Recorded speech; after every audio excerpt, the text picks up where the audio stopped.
¿Qué tal? Sean todos bienvenidos. Muy buenas tardes, noches, días, según sea el momento en el que nos escuchan y nos ven a través de nuestras redes sociales, específicamente por YouTube y por Spotify. Bienvenidos a esta nueva emisión de La Voz del Pueblo. Soy Manuel Sotelo, su anfitrión, y nos acompaña hoy nuestro ya distinguido panel, que han estado a lo largo de estos días, de estas semanas, analizando distintos acontecimientos, no solamente a nivel nacional, sino alrededor del mundo. Se encuentra con nosotros Helios Bernal, nuestro politólogo, Eric López y López, nuestro economista y jurista, Adrián Yáñez, también economista, Eduardo Chapus, también nuestro economista, y Francisco Barajas, nuevamente un politólogo destacado. Todos ellos camaradas de este podcast y que sin duda alguna mantienen esa visión nacionalista y patriota acerca de mejorar las condiciones de vida de nuestro país y evidentemente la trascendencia de la patria. El día de hoy tenemos una serie de comentarios que básicamente ha sido una semana bastante turbulenta, ¿no? Han pasado tiempos bastante interesantes, particularmente a nivel nacional, todo lo referente a la visita de Cristina Fernández de Kirchner, evidentemente su reunión que ha tenido con Claudia Sheinbaum, con el propio Martí Batres, nuestra actual secretaria de Relaciones Exteriores, Alicia Bárcena, y la próxima jefa de gobierno, Clara Brugada, y evidentemente todo lo que eso conlleva. Asimismo, estaremos hablando de Medio Oriente, de la situación en Kursk actual entre Rusia y Ucrania, y si es posible, también del lunes negro que vivimos. Muy bien, sean bienvenidos todos. Vamos a comenzar. Helios, ¿qué opinas de esta visita que realizó Cristina en estos días? ¿Cuál crees que sea más o menos la política exterior que va a llevar también la 4T a lo largo del inicio de esta primera etapa de Claudia Sheinbaum, que está próxima a tomar posesión de la virtual presidenta electa? Cuéntanos. ¿Qué tal? Muy buenas noches, antes que nada a todos nosotros, estimados camaradas.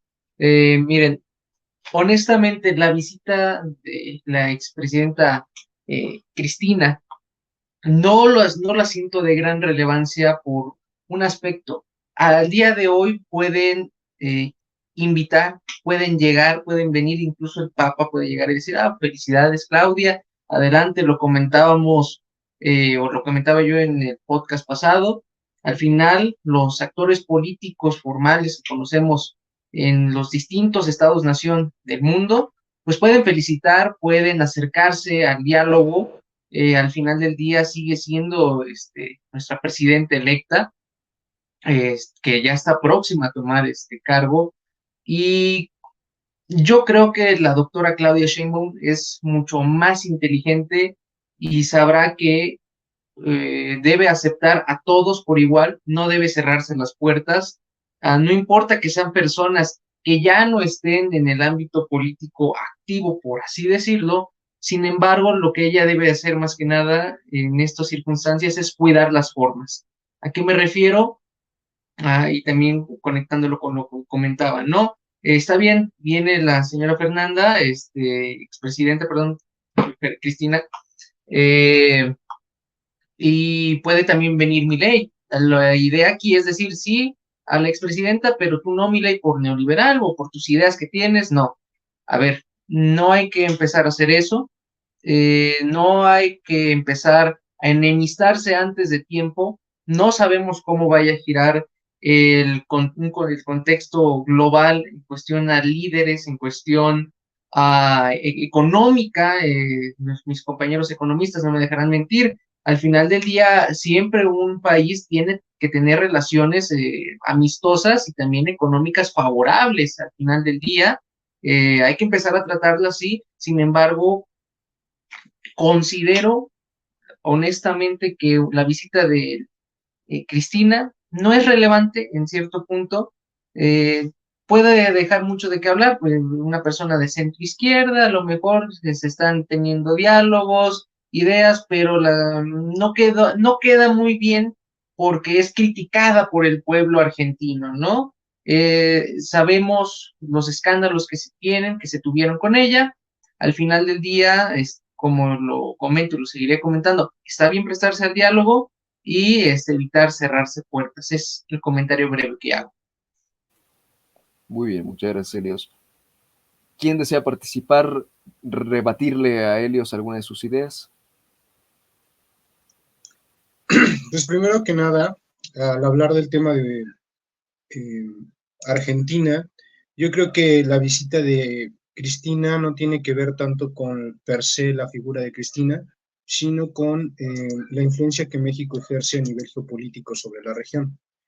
Durante este sexenio hemos podido observar principalmente que México ha ganado fuerza y presencia en la región como un contrapeso geopolítico a la hegemonía regional de Estados Unidos, rebatiéndole y prestando ciertas ideas y estableciendo marcos de comunicación política. Esto se vio fuertemente al principio del sexenio con los apoyos que se le dieron a Bukele en la expansión de este programa de Jóvenes Construyendo el Futuro y de Sembrando Vida. Este programa fue planteado como una forma de mitigar los procesos de migración provenientes de Centroamérica y a través de este programa Donald Trump accedió, digamos, a que se diese una inversión en Centroamérica de forma que se mitigase la migración. A través de esta situación, México ganó una relevancia regional, no solo en Centroamérica, sino también en Sudamérica, a través de los apoyos que se le brindaron al gobierno de Alberto Fernández cuando era presidente de la Argentina y los apoyos diplomáticos que se dieron a Bolivia cuando fue derrocado Evo Morales por la intentona de Elon Musk y el gobierno que salió. Asimismo, la fuerte presencia y relevancia que tuvo en las injerencias dentro de las elecciones de Colombia y recientemente en el apoyo que hubo en Ecuador, situación que se tensó recientemente por la cuestión de las redes de comunicación y del narcotráfico que hay de por medio. Con todo esto, yo diría que más bien la visita de Cristina no es una situación al azar, sino más bien es la forma de contrarrestar un eje geopolítico que está tratando de generarse desde Estados Unidos, en el cual la influencia de Estados Unidos se ha visto mermada. Y a través de esto, Estados Unidos buscó un contrapeso político en lo que encontró. Lo que encontró fue a Javier Milei. Javier Milei fue el personaje que pudo centralizar la atención de todas estas figuras políticas o de esta disconformidad general contra los gobiernos de centro izquierda que, digamos, estaban siendo coordinados desde México. Con todo esto, aunque Javier Milei no representa la ideología estadounidense ni el liberalismo clásico, se vio como una salida y esto llevó a un proyecto económico y político diferente como es el que se está tratando de llevar a cabo en la Argentina. Yo diría que más bien es un reacomodo de fuerzas de cara a los próximos años y cómo se va a plantear esta lucha o esta disputa en la cual, digamos, la derecha a nivel regional en Iberoamérica está siendo coordinada por los intereses de Estados Unidos, principalmente esta dichosa derecha más radical por los intereses de Donald Trump, como es el caso de Eduardo Verástegui en México, el caso de Milei en Argentina, que no tienen que ver nada ideológicamente, pero que están siendo apoyados por entes geopolíticos desde fuera. Esa diría es mi opinión. Muy bien, gracias, Eric. ¿Quién desea tomar la palabra? Adelante, Elios. Sí, permitiéndome abrir un poco al debate, ¿no? Va a ver, yo lo que acabo de entender, que comenta a lo mejor Eric, es la idea de que viene Cristina, pero no como, como su figura de lo que fue, ¿no? Figura de Estado en su momento, viene más que nada para verlo con el panorama argentino, ¿no?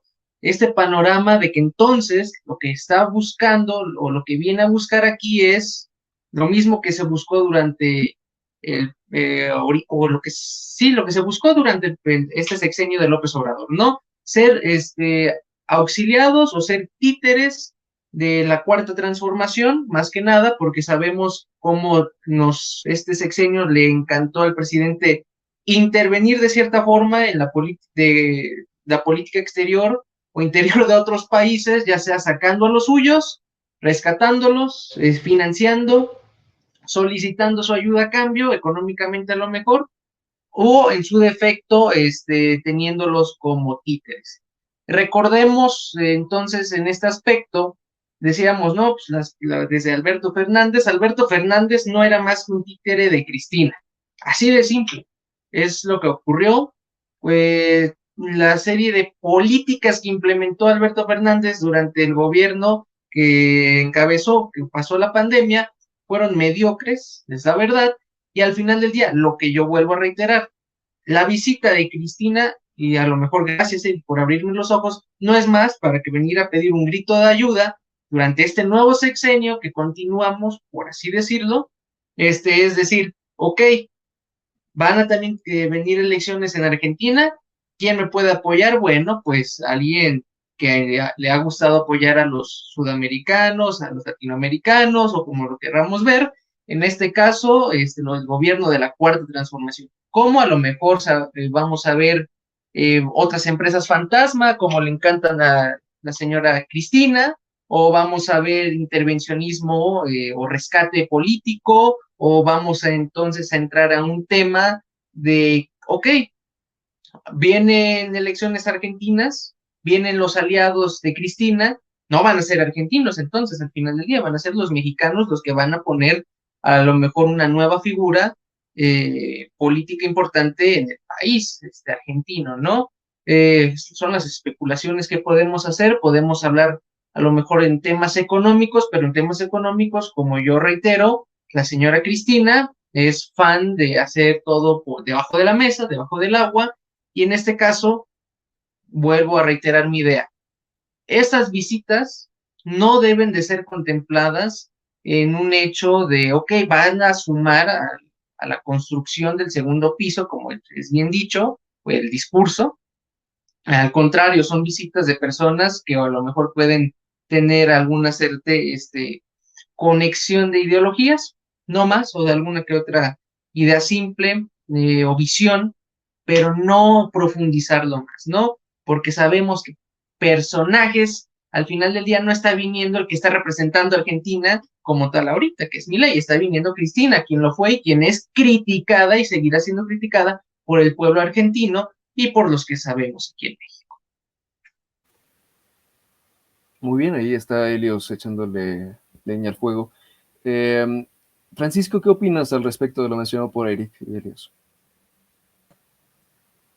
Claro, bueno, un gusto saludarlos y volver a compartir espacio con ustedes.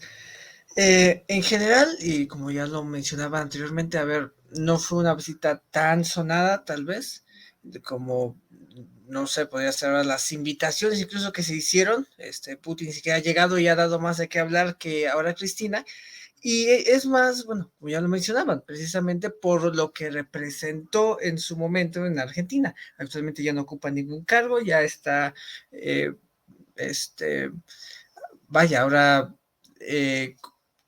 completamente, bueno, no puedo hablar de cómo es ahora el contexto en Argentina, pero pues ya no da tanto de qué hablar.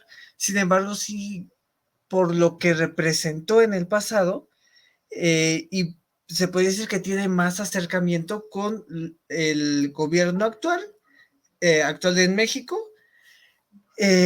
un tanto los ideales a que podría ser lo que representa Javier Milei actualmente en Argentina. Por lo mismo, y ya pasando a la política exterior que tiene México, se ha resaltado por tener ciertos conflictos ya con países incluso al punto de romper relaciones diplomáticas y sí de intervencionismo. Claro ejemplo de Perú y bueno, de Ecuador, que también fue un caso interesante. Y no me extrañaría que Claudia Sheinbaum siguiera esa línea que tuvo Andrés Manuel a la hora de expresar muy abiertamente ciertas posturas de inconformidad hacia ciertos líderes de América Latina. Claro, ejemplo de Perú, que desconoció completamente, apoyó abiertamente a Pedro Castillo y desconoció al gobierno actual. No me extrañaría que pudiese seguir esa línea hacia ahora en Argentina, sabiendo que tiene esa concordancia con lo que ahora es la oposición en Argentina, que representa pues su figura más notable, Cristina Fernández, y que, como ya lo mencionó bien él, tiene ese acercamiento con el gobierno actual y considerando que también que en 2025 habrá elecciones intermedias en Argentina, pues vaya, está buscando ese apoyo internacional y tratar de posicionarse, que no pierda, que no deje de sonar es lo que representa el kirchnerismo, lo vería previo a una elección intermedia el próximo año. Entonces se están acomodando, como ya me decía, estos bloques latinoamericanos y más sabiendo que México representa un gran peso en lo que es América Latina y pues bueno, está jugando muy bien sus cartas, veremos cómo le va y qué respuesta tiene Claudia Sheinbaum, pero ya se están viendo, digamos que los grupos o las facciones dentro de América Latina. Muchas gracias, Francisco. Eduardo, retomando lo que mencionaba Francisco, Helios y Eric, ¿qué opinión te merece esta visita de Cristina? Y al mismo tiempo, ¿cuál consideras que podría ser de forma específica o, digamos, no se trata de predecir, pero sí tratar de idear más o menos cómo estaría la política exterior en el gobierno de Claudia Sheinbaum? Sí, claro. Pues yo no creo que fuera una visita que quedara para el olvido. Hay que recordar que Cristina habló de algunos temas fundamentales sobre las reformas, las 16 reformas que están para aprobarse durante septiembre, que deja el actual presidente López Obrador. Y también hay que recordar el peso que sigue teniendo el kirchnerismo dentro de Argentina y dentro del pensamiento argentino. Toda esta situación de políticas que pudieron ser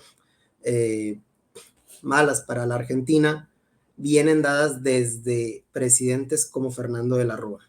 Y se va siguiendo una cadena de errores y errores y errores que son indiferentes al kirchnerismo, al macrismo, peronismo, y bueno, ahorita en ese momento que se tiene un gobierno de cierto corte libertario, pero que en la parte económica ha estado tomando ciertas medidas estatistas, por ejemplo, ahorita que ha retirado ciertas restricciones cambiarias a personas que reciben subsidios. También retirando algunas de las reformas para tratar de acrecentar su fuerza laboral por medio de coacciones con los empresarios, está viendo que no le funciona. Estos enfoques del liberalismo clásico está viendo que no funcionan dentro de un país que no está acostumbrado a ese tipo de medidas y que el pensamiento no lo está. Elecciones intermedias durante la Argentina, pues cuando la derecha dice que va a arreglar la economía, se enfoca en los estatutos macroeconómicos. Si esos estatutos macroeconómicos se ven reflejados en el bienestar de las personas, ese es un tema muy aparte. Porque estabilizar estatutos macro es en ese momento, en el corto plazo, que padezcan las personas que menos tienen en ese momento. Y en el mediano plazo pudiera funcionar, pero depende de muchas circunstancias subyacentes a esto. Y la política exterior de México, hay que recordar, y lo he mencionado en todos los podcasts en que he estado participando, que tenemos una situación muy importante con el TEMEC. Tenemos que llegar con fuerza a negociar un nuevo tratado comercial con Estados Unidos y con Canadá, después de haber recibido aranceles al acero y al aluminio de productos que provengan de China. No podemos estar en medio de una guerra de dos potencias y no tener la fuerza necesaria para poder negociar y poner situaciones sobre la mesa que nos beneficien a nosotros. Entonces, creo que la política exterior de Claudia Sheinbaum va a tratar de tomar los apoyos en la región, indiferentemente de cuál sea la ideología política que manejan estos personajes, sino que más bien lo que está tratando de hacer es tomar ventaja de las fortalezas de los países que pueden llegar a apoyar a México. Y se ha demostrado que México tiene fortaleza desde el momento en que situaciones como la de Daniel Noboa en Ecuador y como la situación de Pedro Castillo en Perú no afectaron la relación de México con otros países de Latinoamérica. No ha afectado realmente la dinámica que se tiene con Argentina, por ejemplo, a pesar de que Javier Milei ha dicho lo que quiera sobre los actuales presidentes. México necesita seguir consolidando esa fortaleza económica en la región y realmente la politiquería sería más que habladuría si México realmente tiene una fortaleza nacional. Muchas gracias, Eduardo. Adrián, justamente retomando los comentarios de Eduardo y haciendo un análisis más profundo, digamos, ¿de qué forma, qué herramientas, qué pilares cuenta Claudia para desarrollar este fortalecimiento de cara a las próximas conversaciones que se tendrán para la renegociación, perdón, del TEMEC? Y evidentemente, ¿qué opinión te merece todo esto en materia política? Primeramente, buenas noches a todos, al auditorio, a los aquí presentes.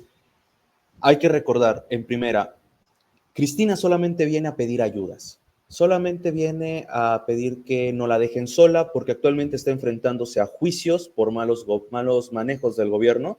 Muchos de los exministros importantes dentro del gobierno de Alberto Fernández, que ella misma están siendo encarcelados por esta misma cuestión de corrupción y de malos manejos. El gobierno mexicano afrenta en este momento, a través de Claudia Sheinbaum, una prueba muy grande con el gobierno argentino.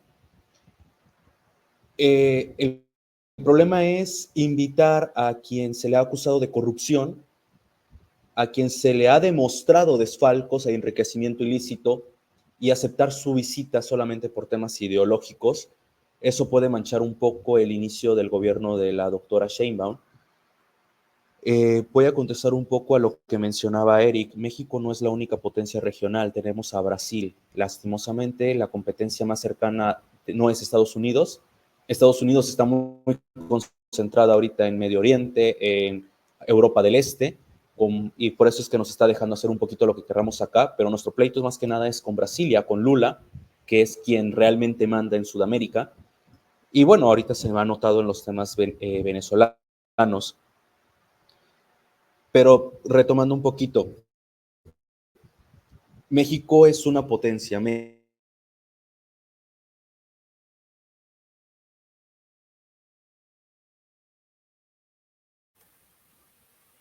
Por ahí me parece que tenemos fallas de comunicación con Adrián.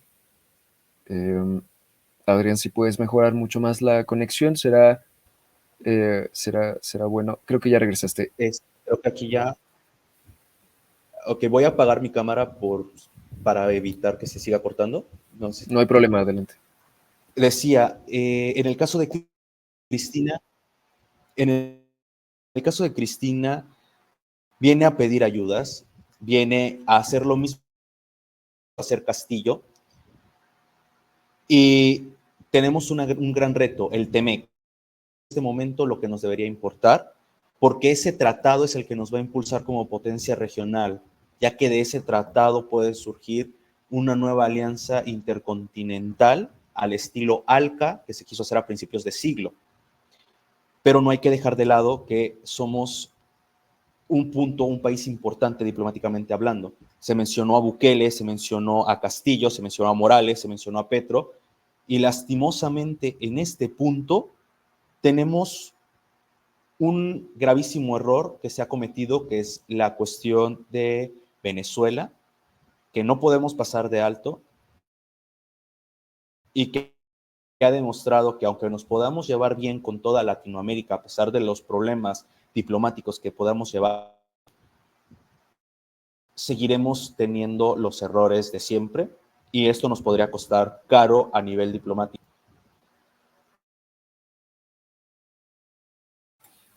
Interesante, Adrián.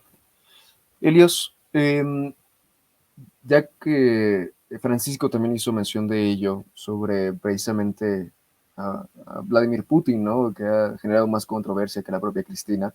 dado la invitación que se emitió a la toma de protesta de la próxima presidenta de México.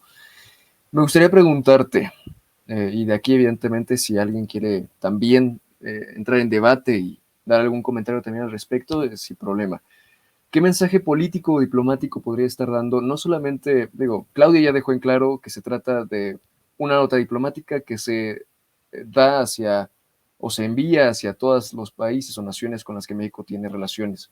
Sin embargo, el propio presidente López Obrador, que fue cuestionado sobre este tema en la mañanera, dio un mensaje, dado que un periodista le preguntaba si íbamos a cumplir con el mandato de la Corte Internacional, en este caso, para cumplir, vaya, la detención o la orden de aprehensión que tiene Vladimir Putin. Y evidentemente mencionó que eso no era competencia nuestra, ¿no? Que no nos correspondía. ¿Qué piensas? ¿Qué mensaje político está mandando el presidente? El presidente no es nada tonto Hay no. quienes están considerando que la invitación... Bueno, ahorita lo debatimos chido, Sí, sí, no no te hay problema. preocupes. Bueno, Perdón, sí, ahorita no, nos condensamos, perdóname, Elios. no te preocupes, está muy bien. No, pero a ver, ni el presidente es tonto, ni Claudia es tonta, y mucho menos Putin va a ser más tonto como para venir y pisar suelo mexicano. México, ya sabemos, forma parte de ese tratado, sí firmó, y le corresponde en este caso, me parece, a los senadores y al presidente de la República hablar en materia de política internacional y saber de qué tratado se sale y que lo hagan ahorita, quién sabe. Honestamente, el presidente puede decirle misa a cualquier reportero. La embajada de Ucrania puede venir a quejarse todo lo que quiera, y poner comunicados, pueden sacar las notas. El pueblo mismo puede decir, es que ¿por qué van a traer a Putin? ¿Cómo es posible? A ver, recordemos una cosa, está muy bien, Claudia invita al presidente Vladimir Putin a su toma de protesta, ¿no? En este caso, ¿por qué podemos decir no invitó a Zelensky? A ver, Zelensky ya acabó su mandato, ¿sí? Ya se pasó, ya debió haber mandado a convocar elecciones y está usando de excusa este conflicto que tiene con la potencia misma de Rusia. A ver, también a lo que vamos, se emitió una orden de arresto, si México la incumple, sabemos que pueden venir sanciones, México no quiere eso, pero tampoco quiere enemistarse con Rusia. Aquí yo creo que el mandatario Putin, y es a lo que decía, no es nada tonto, no solo porque a lo mejor no vendrá, sino por el aspecto, ¿puede mandar un representante? Sí.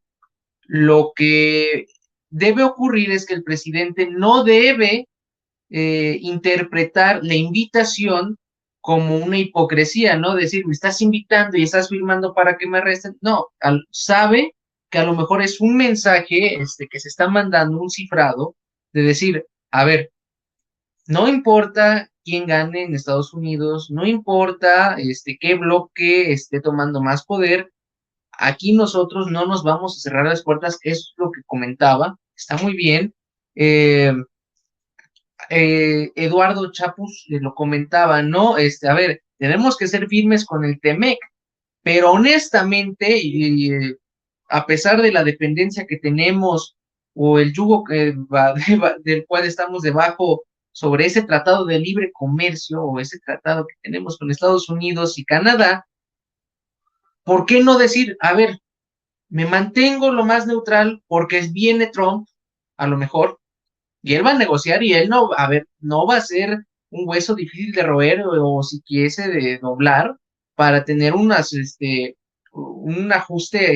económico parcial o parejo, en este caso para todos, para estas tres naciones que lo conformamos. ¿Por qué no empezar mejor a aliarse también económicamente con países que sí están queriendo venir a invertirte aquí en tu país, ¿no? Que te dicen, yo te hago tus trenes, ¿qué quieres? Presas, yo te las hago, está bien, ¿sí? Sabemos y se sabe perfectamente que Rusia ha apoyado este bando del presidente Andrés Manuel, sueco derecho, desde su campaña, ¿no? Es un hecho que no podemos negar. De ahí la broma que le decían, ¿no? Andrés Manuelovich, si no mal recuerdo, se comentaba todo eso, las respuestas que daba. A ver, eh, yo creo que si bien el presidente Vladimir Putin, electo democráticamente por su pueblo, por la gran mayoría, no va a pisar suelo mexicano aún, va a mandar a un representante. Los lazos de amistad, los lazos económicos deben fortalecerse, no solamente, y no debemos de quedarnos con esa visión de solo con el norte, solo con el norte, solo con el norte. Si decimos que queremos también establecer lazos con el sur, no solamente veamos a Guatemala o Centroamérica, veamos a Brasil, veamos qué hacen esos países, veamos cómo son sus políticas, cómo han sido, veamos también a Oriente, veamos Oriente Medio, cómo funcionan en realidad. Y podemos decir que si vamos a empezar a adaptarnos, podemos empezar a cambiar, no lo vamos a hacer si de un día para otro o diciendo me da igual el Temec, no, sino empezar a tener una visión de no voy a cerrarme puertas, no voy a enemistarme de una vez más, no voy a estar rescatando personas que solamente son fugitivas y pues porque me apoyaron o me echaban piropos durante la campaña, etcétera, etcétera. Los tengo que salvar si están buscados por la ley de su país. Si bien es cierto, sabemos lo del salvoconducto y el asilo político, bueno, hay que saber a quién otorgárselo. Espero y confío en las nuevas autoridades del gabinete de Claudia Sheinbaum y que no pase algo como está ocurriendo también en Shanghái, que recordemos al señor Leopoldo, cómo está actuando el cónsul adscrito y cómo está reaccionando. Esperemos que ningún miembro dentro del gobierno y de la administración de la doctora Claudia Sheinbaum comete equivocaciones de tal magnitud, cometamos la equivocación de seguir invitando personas que sabemos el precio o las consecuencias que tendrían por pisar nuestro suelo mexicano, y en su defecto también, pues bueno, de analizar en qué tratados nos metemos o continuamos. Ahora sí, Adrián, si quieres seguirle con esta pelea de boxeo, adelante, sin problema. O en su caso no. Adelante, Eduardo. Bueno, quizá vengo aquí a poner un poco los pies sobre la tierra, sobre esta situación de tratar de amoldar o copiar ciertos modelos económicos de otras naciones. Bueno, de entrada creo que la misma lógica nos dicta que no se puede de un día para otro, y si vamos a ver lo que están haciendo otras naciones, bueno, vamos a ver lo que están haciendo otras naciones, ¿no? Se iba mencionando Brasil, que está teniendo problemas con su tipo de cambio impresionantes al punto de que puede haber una intervención. Estamos hablando de que el mismo Fondo Monetario ya recortó la proyección de su Producto Interno Bruto. ¿Por qué? Porque los países de lo que vendría siendo Sudamérica son países muy agrícolas, o son países que dependen mucho de commodities. Si yo quiero hacer un análisis de la economía chilena, tengo que ver posiciones especulativas del cobre, porque es una economía que depende demasiado de un producto. Voy a hablar en temas de una materia y un área de estudio de la economía muy interesante que se llama Desarrollo Económico Regional. Particularmente se llama coeficiente de especialización relativa, que nos dicta que cuando un país o una región se especializa dentro de una actividad económica, así cualquier movimiento dentro de ese, vamos a llamarla partida, para dejarlo en un término un poco más coloquial, dentro de esa partida le va a afectar. Vamos a ver qué están haciendo las potencias. China está con una demanda totalmente lastrada, la economía interna no responde, y el sector externo, error que cometió China de poner demasiada atención al sector externo y no poner tanta atención al sector interno, le puede costar caro por medio de sanciones, porque incluso China, con toda la influencia que mantiene en la región asiática, sus principales importadores son la Unión Europea y Estados Unidos. La ASEAN apenas sí llega a juntar lo que es la Unión Europea en términos de exportaciones chinas. Entonces hay que ver bien lo que está pasando. Japón, que es como el ejemplo grande de la tecnología, de la innovación, estamos viendo un país que está totalmente atrofiado, un país que no responde a ningún shock económico y que está en un stand-by. También en la parte de las inversiones, esto es una cuestión del fenómeno de relocalización de cadenas de suministro o nearshoring. Mucho cuidado cuando hablemos de quieres una presa o quieres un puente o quieres, no sé, una planta procesadora de pollos, lo que tú quieras. Una cosa son anuncios de inversión y otra cosa es inversión consolidada. Lamentablemente la Secretaría de Economía nos da ambas cosas como si fueran una sola, pero son dos cuestiones diferentes. Principalmente las empresas que se han establecido han sido asiáticas y particularmente chinas, pero no son ni el 2% de lo que México requeriría. Y también hay que poner atención a la parte de la tecnología. Si nosotros nos vamos a aliar con un país, ¿qué tanto acceso puede tener ese país a la tecnología? ¿Qué pasaría si nosotros aliamos con un país que requiere de tecnología estadounidense en materia de semiconductores y pasa lo que está haciendo, lo que quiere hacer Estados Unidos de aplicar la regla de producto extranjero? Esta regla consta básicamente de que cualquier objeto que tenga la mínima tecnología estadounidense, en este caso semiconductores, no puede entrar a ese país. Son cuestiones y movimientos geopolíticos muy fuertes que van marcando la pauta de lo que tiene que hacer un país estratégicamente. No nada más puedo decir de que, ok, sí, vamos a tratar de alejarnos de nuestros vecinos del norte y vamos a hacer nuevas alianzas comerciales, porque eso también es vulnerar la actividad económica que en el país ya está consolidada, ya es una cuestión estructural. Además de que gane Trump, va a tener problemas dentro de su propio país lo suficientemente fuertes. Si ahorita Trump está soportando el fenómeno de Kamala Harris, es por el vicepresidente J.D. Vance, que viene del famoso círculo del óxido, que incluye los famosos swing states o los estados donde normalmente no hay un panorama claro de quién domina, si es republicano o demócrata, y ahí la balanza se está moviendo entre Kamala Trump. Pero ¿cuál es el temor? Si Trump llega y empieza a aplicar políticas arancelarias, políticas muy agresivas, tiene el riesgo de que haya una inflación muy fuerte dentro del país por cuestión de costos. Porque al no tener suficiente material extranjero, los costos aumentan. Y también si no hay una fuerza laboral migratoria, que esta es una cuestión que a veces cuando se habla de las políticas antimigratorias no se toma muy en cuenta, mucha fuerza laboral, ya sea de economía formal o informal, viene por parte de la migración y el problema del empleo en Estados Unidos está fuerte.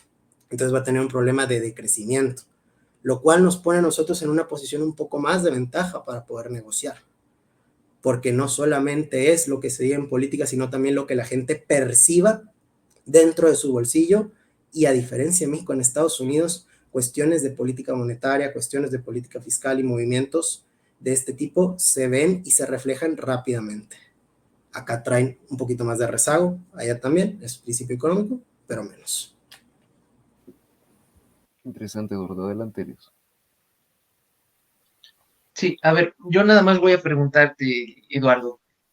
Si tenemos un proyecto, ¿no? Del gobierno de México, ya hicimos, sabemos, bueno, ya repartimos por proyecto de presupuestos, de egresos, de la federación, ya se aprobó, etcétera, etcétera, pero a la hora de la hora, pues nos va a tomar más tiempo, ¿no? Hacerlo, mucho mayor recurso, y te vienen dos personas, ¿no? Si no lo sacas la licitación, pero te vienen dos personas. En este caso viene el gobierno chino y te dice, yo te hago tu proyecto. En este caso, un tren. Yo te hago tu tren sin problema alguno, déjame a mí hacer. Y te lo hacen en 2 años, te lo hacen bien, ellos traen la tecnología, ellos ponen la mano de obra, hasta el capital, lo hacen, ¿no? Solamente quieren beneficios en la parte de la entrada de su mercado. Y por otro lado, tienes a Estados Unidos que se entera de quién es el que quiere invertir en el país vecino y te dice, a ver, que no, diles que no, yo te lo hago, pero cuando digo yo te lo hago es nada más darte el recurso, tú pones tu propia tecnología, pones tu propia mano de obra, yo nada más te doy el dinero y hazlo en el tiempo que puedas, pero aquí está el dinero, ¿no? ¿Cuál te va a convenir más, ¿no? Al final del día. Así podríamos pensarlo, ¿no? En ese aspecto. Es a lo que yo me refiero cuando digo no cerrarnos puertas a decir, a ver, en avance, que nos va a convenir más al final del día. Y lo comentabas también acertadamente. Trump, que puedes decir, no, imponer muchos aranceles, porque yo ya también lo mencionaba, no el enemigo que dice Trump, no es ni Medio Oriente, o sea, no es ni Palestina, no es Rusia, no es en realidad otra nación que no sea China, que no sea también la propia economía, ¿no? Ponerla a trabajar. Y por el mismo motivo, no creo que Trump sea tan estúpido como para decir, más allá del discurso, que sí, muchos aranceles, pero él tiene un gran equipo y sabe lo que es el negocio, que decir más aranceles, el caso que tú comentabas, ¿no? No le va a convenir a su economía y tampoco le va a convenir a su economía mantener una economía de guerra, ¿no? Por lo cual sabrá él más que nada qué y cómo va a negociar con nosotros, los mexicanos, en materia de estos productos, ¿no? Sabe o sabrá cómo bloquear a China y sabrá cómo quitar el trampolín de México o en su defecto va a batallar en ese aspecto, pero va a depender mucho de qué posición queramos tener nosotros en ese contexto global. Es lo que yo considero. Decir o analizar, en este caso, suena más como especulación en los casos de la economía, ¿no? Es como decir, es que el día de mañana a lo mejor mis inversiones están subiendo, pero no sabemos qué fenómeno puede ocurrir que hace que se caiga todo, ¿no? Que se vaya todo. Lo comentábamos al inicio todos, ¿no? Pues, ¿y eso en qué afecta la producción de tortilla en Chiapas, ¿no? Al final del día termina haciéndolo, sí, pero se puede evitar, a lo mejor, no se puede evitar también. A lo que quiero llegar, si hay inversión que promete, hay que aceptarla. Si hay inversión que solamente va a dejar la pura promesa en el aire y no la va a concretar, yo creo que no hay que tomarla. Hemos tomado demasiado dinero y está el ejemplo a lo mejor en el canal de Panamá, recordemos quién le terminó dando el mantenimiento, que ya no fue Estados Unidos y Panamá lo quería seguir utilizando, quién fue el que se ofreció a dar dicho mantenimiento, ¿no? Y los resultados.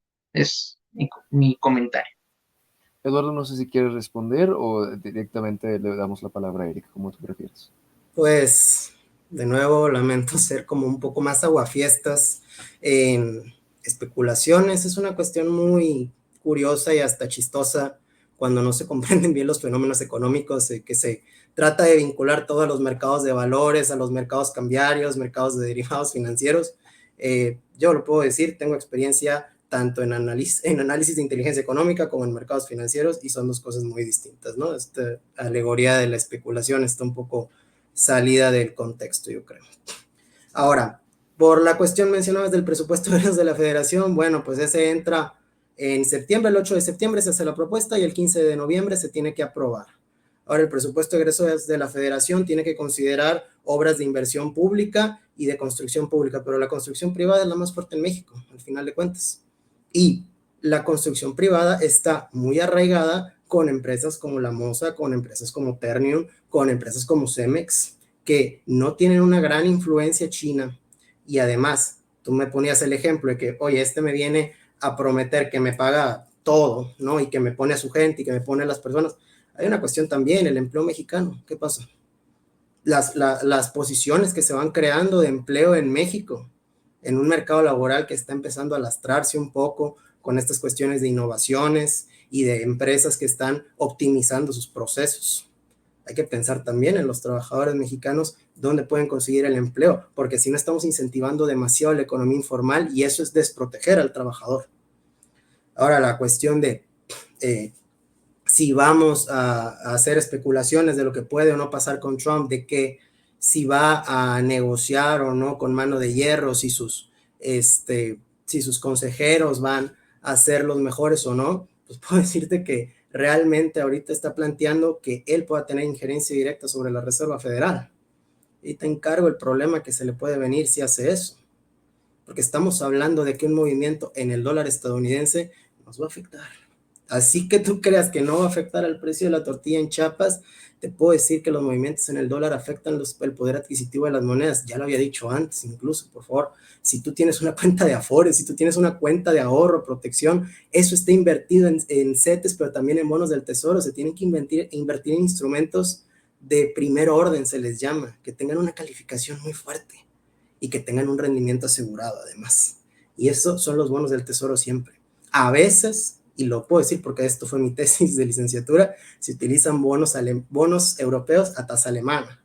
Estoy hablando de países que ya están consolidados fuertemente en una calificación crediticia, lo cual no quiere decir que la dinámica económica interna sea la adecuada. Lo vuelvo a decir, por parte del nearshoring, si vienen empresas japonesas, si vienen empresas españolas, si vienen empresas estadounidenses, no nos va a servir de nada. Que sean promesas, que pongan incluso miles y miles de ¿cómo se llama?, de edificios, que se renten espacios industriales, si al final de cuentas no contratan mexicanos. Y no contratan mexicanos en puestos clave, en puestos directivos, en puestos administrativos. Si una empresa manufacturera no contrata ingenieros mexicanos, no sirve de nada que venga, sea donde sea. Eso es lo que eso es lo que yo planteo, podemos mirar a donde nosotros queramos, pero, ¿y la estrategia? Adelante, Eric. Bueno, primero que nada, al hablar de la situación de Ucrania y de Rusia, hay que tener bien firmes los pies hablando de geopolítica. A la geopolítica en general le importa un bledo el sistema político que tú tengas. Si es un dictador, si es un presidente, si es un primer ministro, es lo que sea. A la geopolítica le viene valiendo en esencia el sistema político que se tenga. La geopolítica lo que mide son relaciones de poder y de fuerza. Entonces, si la relación política entre una potencia es una situación en la que se está negociando con un monarca, con un rey, un emperador o un dictador, no tiene importancia, sino su valor estratégico en términos de su relación económica o su relación política o la capacidad de fuerza que ésta disponga para ejercer su autoridad. Es un error muy común que al hablar de Estados Unidos y de Rusia y de estas grandes potencias, caigamos en esta dicotomía, yo diría estúpida, en la cual decimos es que ellos defienden la libertad y estos defienden la democracia y estos defienden la república o estos defienden tal o cual situación. Al final de cuentas, lo que importa es quién dispone de mayores recursos militares para imponer su voluntad. Es así de simple. Y quién tiene la capacidad económica para sostener esos recursos militares a lo largo del tiempo. Entonces, en base a esa cuestión, la postura de México a lo largo del tiempo y de la historia, principalmente después de la Revolución, es que México es una potencia media o regional que no dispone de los recursos ni tampoco tiene el interés de formar parte del círculo de las grandes potencias que están en disputa y toma partido en base a situaciones que le favorezcan o de mediador en las cuales se pone de uno u otro lado según sea necesario para solventar sus intereses. En este sentido, la doctrina Estrada, que es la doctrina política o geopolítica que domina la política nacional, establece que debe de haber una relación, digamos, de amistad con nuestro vecino del norte, que es, digamos, el hegemón regional, pero al mismo tiempo debe mantener una situación de equilibrios con su antagónico, en este caso Rusia. Al hacerlo, favorece sus intereses al promover los intereses de Rusia, pero sin alejarse de Estados Unidos. Esta ha sido una de las situaciones muy difíciles y que yo creo que el exsecretario de Relaciones Exteriores logró mantener bastante bien y que la continuidad de la doctora Bárcena ha tratado de seguir manteniendo. Entonces, la invitación de Vladimir Putin, pues a lo mejor puede ser rimbombante o sonar mucho. El hecho claro aquí es que Putin no creo que vaya a venir, simplemente es un acto de buena fe de la política nacional de decir, me llevo con Rusia y me llevo con Estados Unidos sin más.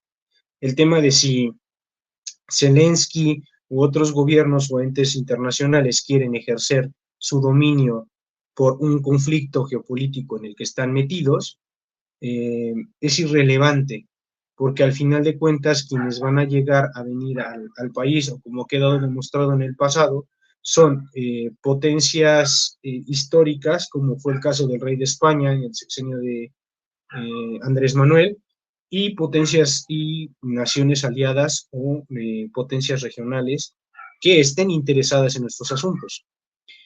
El tema de la disputa geopolítica que actualmente está en ciernes entre Estados Unidos y Rusia, lo único que ha dejado de frente o ha dejado en claro es que ninguna de las dos potencias tiene los recursos para imponérsele a la otra.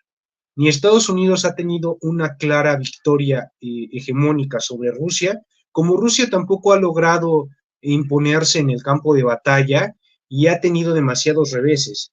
La dichosa segunda potencia del mundo no pudo acabar con las defensas de la que se consideraba la 34ª y 35ª potencia militar del planeta, con los recursos de los que disponía, no pudo acabar en los 3 meses que prometió que iba a durar la llamada ofensiva o esta ofensiva general en Ucrania. No ha logrado consolidar esos objetivos.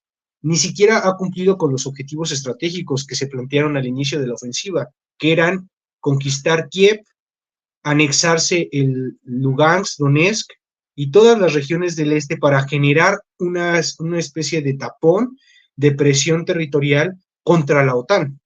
Ese era el objetivo de Vladimir Putin, decir, aquí ustedes no van a influir y tener una presión sobre los 3 países bálticos y Ucrania al mismo tiempo que cerraba filas con Bielorrusia. Esos eran los objetivos estratégicos. Esos objetivos completamente han fracasado. En el frente de batalla hemos visto representados tanques T-52, T-62, o sea, tanques de la época soviética, en detrimento de los tanques T-81 o los llamados Armata T-16. Entonces, en este sentido, la pérdida de vidas humanas y la compresión de la economía rusa, que eso es algo que no se puede negar, hay una compresión y un sentido de dependencia de Rusia de los intereses chinos, en los cuales geopolíticamente ha tenido que ceder a China. Ha habido en este periodo de conflicto cerca de 3 reuniones con Xi Jinping buscando que sea el mediador. Y Xi Jinping, cuando ve la situación medio compleja, presiona con el tema de Taiwán, diciéndole a Estados Unidos, hey, tienes que atender distintos frentes. Entonces, vemos a un Estados Unidos que está presionado, por un lado, sin la capacidad de lograr sus objetivos estratégicos, de establecer el control o la hegemonía que tiene, que está cuestionada, pero por otro lado vemos a una Rusia que no tiene la capacidad de imponer su voluntad en su esfera regional. Entonces, esto nos plantea una situación de un equilibrio de fuerzas, en las cuales se plantea una solución intermedia, en la cual al final Rusia puede anexarse a lo mejor parte de Lugansk y Donetsk, establecer algo así como lo que existe en el paralelo 42 en Corea, en el cual pues ni tú ganas ni yo gano, pero nos quedamos ahí repartidos a la mitad. Con esto vemos un deterioro de la fuerza de Estados Unidos que se encuentra en este momento buscando solución y una salida diplomática, que es lo que está ofreciendo Donald Trump. A fin de cuentas, Donald Trump lo que está ofreciendo es, Rusia quiere esto, vamos a ceder en estos aspectos, pero hay que cuidar, digamos, esta parte. Y está descuidando los intereses de la Unión Europea, una Unión Europea que naturalmente está buscando fortalecerse militarmente, porque depende completamente de la injerencia y la capacidad de los medios estadounidenses para poder cumplir sus objetivos. Esto sin hablar de la parte económica y la dependencia y interconexión que existe entre la economía china y el mundo en general, o Estados Unidos. Todo esto nos lleva a una situación de conflictos regionales muy puntuales y una guerra proxy en la cual las potencias no están buscando enfrentarse directamente, porque saben que ninguna tiene los recursos para imponerse de forma abierta, por un lado, y por otro, tampoco tienen la capacidad de reconocer sus limitantes como hegemonías. Vemos un discurso contrastante en que fuerzas antagónicas se enfrentan y Rusia dice que lucha por la libertad del mundo y Estados Unidos dice que sigue luchando por la democracia y el petróleo, ¿no? Al final de cuentas, todo esto desencadena en que tenemos fuerzas equivalentes en fuerzas y en números que no pueden consolidar sus objetivos. Esto va a llevar a una serie de acuerdos o de incremento en conflictos proxies, como fue el conflicto de Armenia y Azerbaiyán, o actualmente también el conflicto de Israel y la Franja de Gaza con los palestinos, en los cuales no hay una solución clara, digamos, contundente. Rusia se ha visto muy debilitada, tenemos las protestas de Georgia, el nulo apoyo militar que se le brindó a Armenia en su momento, y una situación estancada en el frente. Recientemente fue invadido Kursk en territorio ruso, o sea, es una invasión, ¿y qué ha hecho Rusia? Nada. Entonces, digamos, hay que plantear la situación real del frente en términos cualitativos y cuantitativos para definir cuál es la situación real y a partir de esto definir cuáles son los objetivos y cómo plantear, en el caso mexicano, una política exterior que nos beneficie y nos ponga en una situación que naturalmente nos permita consolidar nuestros objetivos, tanto de forma regional como nacional. Muchas gracias, Eric. Dado que ya Eric ya hizo o nos dio pie a este tema sobre Medio Oriente y Kursk, a mí me gustaría preguntarte a ti, Francisco.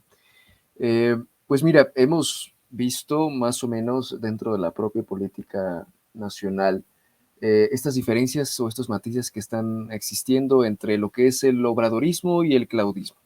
Vamos a matizarlo de esa manera. ¿Cuáles piensas que serán las diferencias exclusivas para atender estos temas en el ámbito internacional que tenga Claudia Sheinbaum con lo que ya hemos visto con López Obrador? Y evidentemente, ¿qué repercusiones podría tener, digamos, en nuestro sector interno, vaya, en nuestra política doméstica? Claro que sí, pues muchas gracias. Antes de responder la pregunta, rápidamente retomo unos pequeños puntos. Como bien ya lo mencionó Eric, estamos ante un enfrentamiento, ante una guerra de fuerzas, ¿no? Tanto de estrategias como de poder, como de quién puede ofrecer más.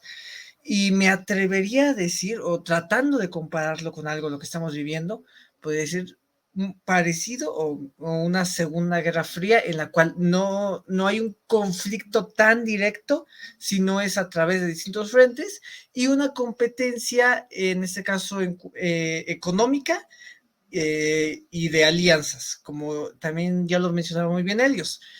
China patrocina, financia proyectos externos a cambio pues de una colaboración más estrecha en cuanto a geopolíticamente hablando. Y Estados Unidos pues está teniendo esa decadencia de que sigue siendo una potencia, pero ya no tanto económicamente hablando. Y como ya se mencionó incluso, la mayor parte de la deuda que tiene Estados Unidos es con China y cada año aumenta su techo de deuda, lo cual pues lo hace vulnerable. Aún el dólar sigue siendo una moneda fuerte, pero hasta qué punto, y ya lo vimos con el lunes negro, que fue un suceso el cual vino a tambalear la economía en diversos países. Entonces, estamos viendo este reacomodo de fuerzas y de estas potencias que tratan de aumentar su grupo, por así decirlo, su grupo de países, de aliados, y retomando, a ver, nosotros somos una potencia regional que sí en nivel Latinoamérica, pues bueno, solo Brasil nos supera económicamente, entonces sí somos una potencia regional, cultural, pero no estamos al punto de poder liderar como tal vez Andrés Manuel hubiese querido liderar la región Latinoamérica.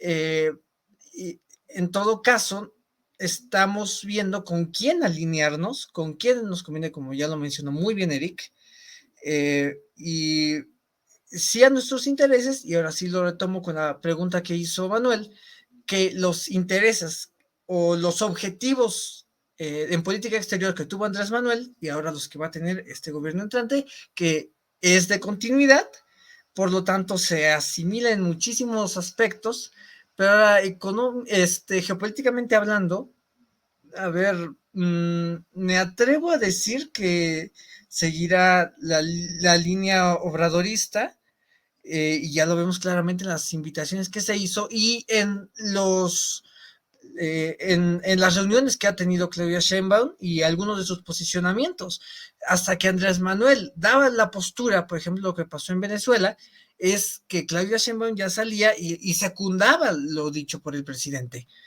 Eh, Ahora, pues, y incluso anteriormente, ¿no? Ahora en época de campaña, que por ejemplo ocurrió los sucesos en Ecuador, pues Claudia Sheinbaum secundaba.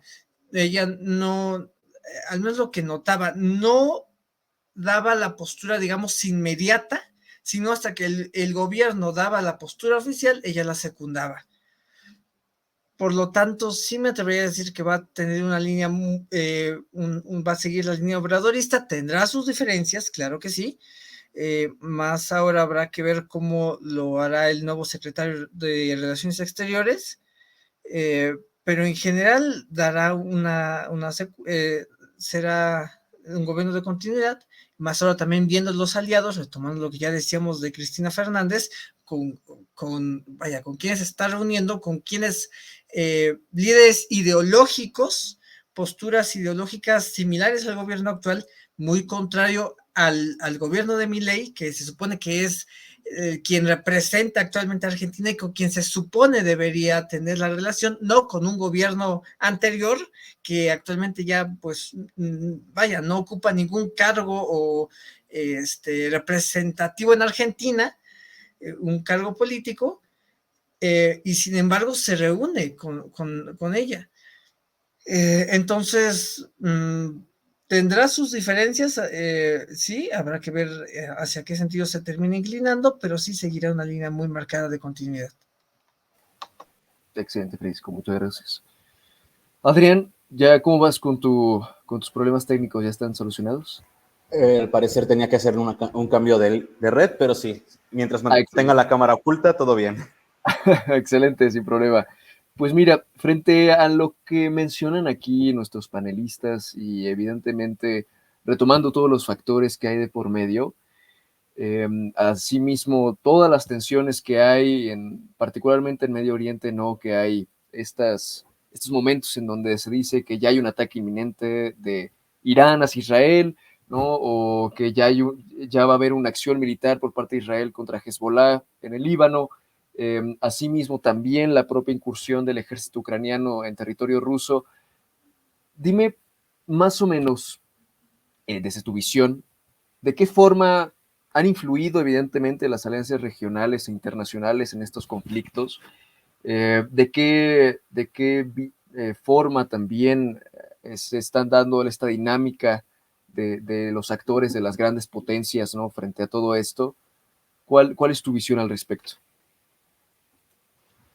Ok, hay que hablar de momento guerra por guerra, frente por frente. En el caso ruso-ucraniano, Rusia tenía las de ganar y sí, pudo haber ganado a los 4 meses de iniciado el conflicto. El problema fue que empezó a recibir apoyo monetario y armamentístico de la Unión Europea y de Estados Unidos, pasando a ser una guerra de combate de frente en frente a una guerra de desgaste en contra de Rusia. Aquí se nota claramente el cómo la influencia de la OTAN, algo que Putin quería evitar, terminó jugándole en contra. Y como lo mencionó Eric, vimos en esta semana la incursión ucraniana en territorio ruso, algo que no es nuevo, que hemos visto con anterioridad con los ataques a través de drones. Pero sí, hemos visto cómo Rusia se ha ido debilitando al grado tal de que no pudo socorrer a Armenia en la guerra contra Azerbaiyán. Hemos visto cómo se ha ido debilitando cada día más, al punto tal de que si Trump gana, no le va a quedar a Putin más que decir, hay que negociar, es la única salida factible, y entre las negociaciones lo más seguro es la aceptación de la integración de Ucrania a la Unión Europea y a la OTAN. Pero sostengo, Eso fue una cuestión del apoyo de las coaliciones internacionales a favor de Ucrania. Fue por eso la única razón por la cual Ucrania a día de hoy sigue existiendo y por la cual a Zelensky le tiembla mucho la mano que Trump gane, porque sabe que si Trump gana, el financiamiento se corta y se tiene que ir a negociar con Putin. Y esto le va a terminar costando la presidencia al presidente Zelensky. En el caso de Medio Oriente, también hay cierto apoyo económico por parte de Estados Unidos hacia Israel, no hay que negar esa parte. Sin embargo, Israel, a diferencia de lo que vemos en Ucrania, de lo que podemos ver en Georgia o lo que vimos en Armenia, sí está bien armado, sí está bien preparado y tiene un ejército de primera. Tal vez no el más grande, tal vez no sean los que más gasto militar generan a nivel internacional, pero sí es muy eficiente. Y su armamento es de lo más propicio para sus terrenos, para su autodefensa y sobre todo para poder invadir Jordania y el Líbano para poder destrozar de una vez por todas el cáncer que es Hezbollah. En el tema de Israel contra Palestina, muchos ya dicen que es un genocidio. Aún están en esa frontera, aún están pisando la delgada línea entre genocidio y no. Están a nada de serlo, pero aún no llegan. Están aplicando la de hay que matar a todos, no hay que dejar a cabos sueltos, porque la última vez que dejaron cabos sueltos, Hezbollah se reorganizó en el Líbano. Recordemos, Israel empieza sus primeros movimientos después de la guerra del Yom Kippur y empieza un éxodo masivo de musulmanes al territorio libanés, territorio el cual en ese momento era mayoritariamente cristiano. Posterior a la gran migración que se ocasionó por la guerra del Yom Kippur, Líbano pasa a ser mayoritariamente musulmán y una de las sedes más importantes para el Hezbollah. Hezbollah, el cual es financiado por el gobierno iraní, el cual tiene pleito con todo el mundo derivado de su propia guerra santa del chiismo contra la otra rama del Islam que se me ha ido en este momento. Pero pues vemos influencia económica estadounidense por parte de Israel y también influencia económica monetaria china, por parte de Irán. Y es un frente el cual va a distinguir cómo se va a distribuir el mundo a través de la siguiente década. No creo que los ataques iraníes terminen siendo tan propicios, principalmente por el anuncio que se dio del cierre del espacio aéreo saudí y jordano hacia las incursiones iraníes. Han dejado muy en claro que ni Israel ni Irán pueden pasar por sus espacios aéreos y si se logran colar por ahí, los van a derribar, porque ellos no están dispuestos a mantenerse como un campo de combate entre estas dos potencias regionales, principalmente los saudíes, que ya son una potencia en sí misma y no va a haber eclipsado su poderío por una guerrita entre Israel e Irán, porque eso es lo que es. Más pareciera que es un berrinche de Irán al mundo de que no me están haciendo caso y no me dejan tener armas nucleares, cuando ellos son los que han estado provocando al Estado de Israel con su financiamiento a diversos grupos paramilitares en diferentes partes del Medio Oriente, no solamente en Israel, aunque sí es el más sonado. Si nos vamos del lado americano, que mencionaban mucho otra vez a Argentina, Venezuela le va a pasar exactamente lo mismo que pasó con Bangladesh si la cosa no se calma en las próximas semanas.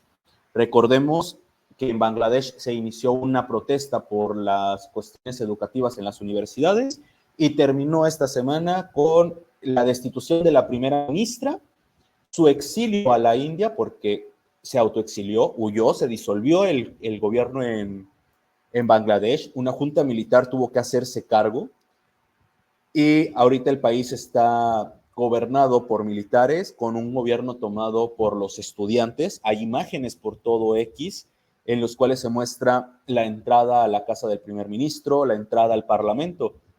Coincidentemente no destruyeron el parlamento, ninguna institución, realmente las han mantenido muy bien, como esperando a que lleguen los nuevos ocupantes de los escaños y del poder que van a ser electos, que ya se prometió por la junta militar que van a lanzar elecciones. Pero estamos viendo el cambio increíble en cuanto a las cuestiones geopolíticas.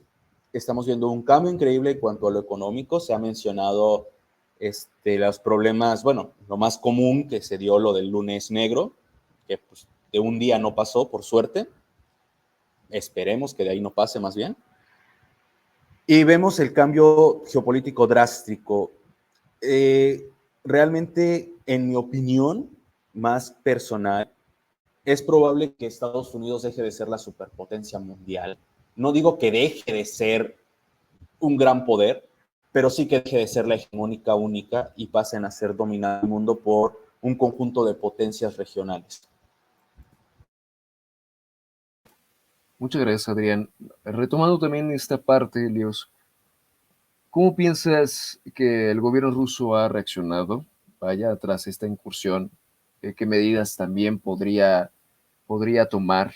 Y asimismo, ¿de qué forma consideras que podría afectar propiamente este evento, esta incursión, la percepción global del conflicto en Ucrania, ¿no? De cómo lo vemos desde México, desde otras partes del mundo? Sí, gracias.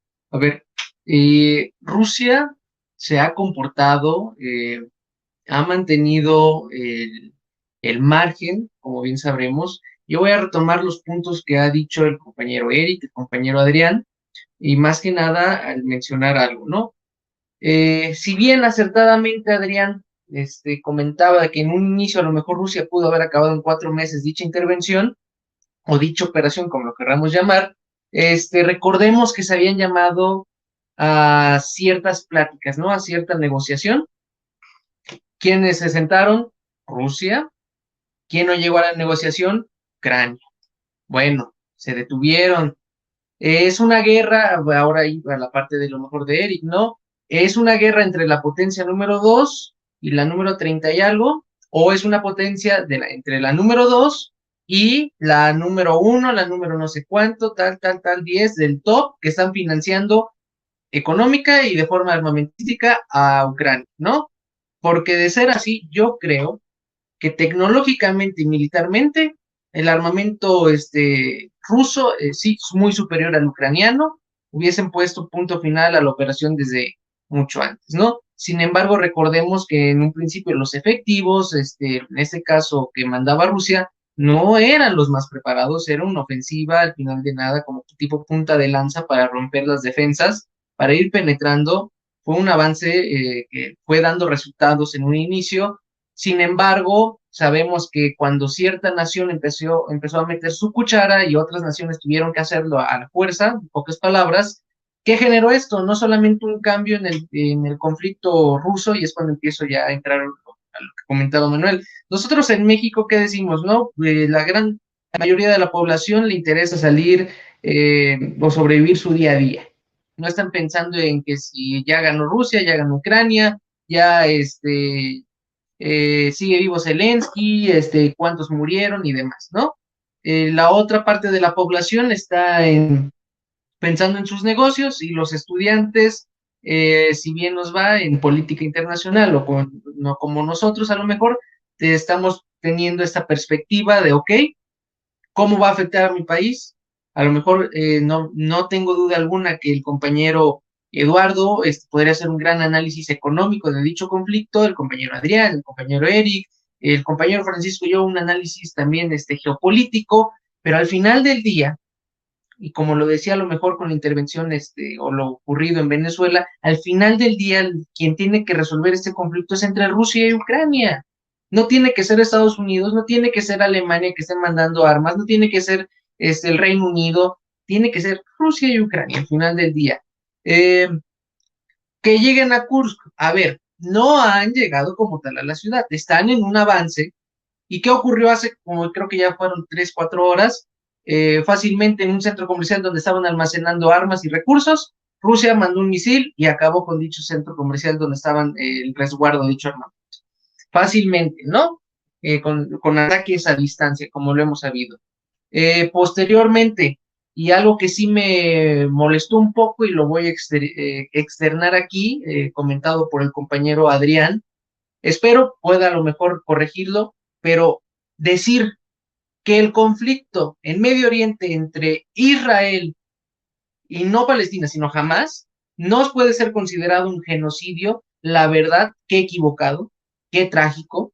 Las muertes civiles han sido horribles y pueden decir, es que en el holocausto hubo más. A ver, el holocausto ya pasó, Vietnam ya pasó, el crímenes de guerra, decimos, no es que Putin ya cometió crímenes de guerra. A ver, Estados Unidos, tú lo hiciste, Israel lo estás haciendo, también te están condenando, por amor a Dios.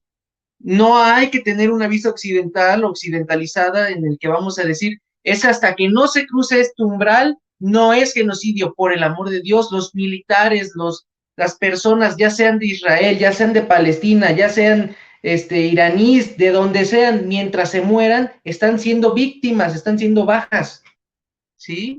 Así sea un conflicto en el cual otra vez estén siendo financiados, quien financia también está siendo culpable y cómplice de las bajas civiles que estamos viendo, ¿no? Porque al final del día, por más de que saben dónde están los líderes, saben quiénes son los responsables, los ataques no son para ellos, los ataques son para la ciudadanía. Por eso Estados Unidos se sigue lavando las manos diciendo, causan terror, son terroristas. Al final del día están atacando a una nación denominada Israel, a una pseudonación-estado a cambio de Palestina, ¿no? Es lo que estamos viendo, esta situación.